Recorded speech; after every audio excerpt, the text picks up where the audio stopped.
Hey everyone, welcome back to the channel, your go-to source for global news made simple. Today, we're diving into one of the biggest stories shaking up world markets, the U.S. Japan trade talks and how they're impacting the global economy. Let's break it down.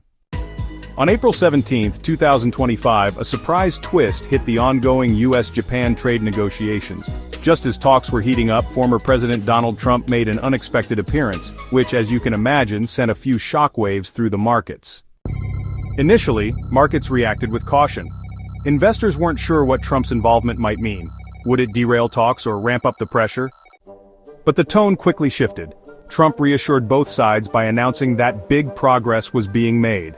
And with that, Nasdaq futures climbed by 0.6%, showing a quick bounce back in investor confidence. Meanwhile, gold surged to a record high, $3,357.40, as investors sought a safe haven. And over in Europe, markets were still feeling the pressure, with stocks continuing to decline.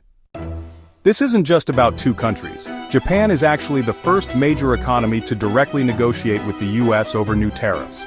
More than 70 other nations are lining up to request exemptions.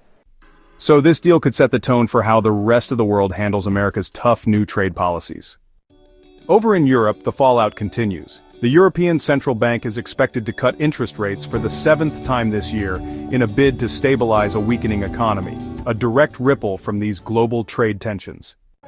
In short, these talks aren't just about goods crossing borders. They're about power, politics, and the future of global trade. So, what do you think? Will Japan and the U.S. reach a deal that calms the markets? Or are we just at the beginning of a bigger trade war? Drop your thoughts in the comments.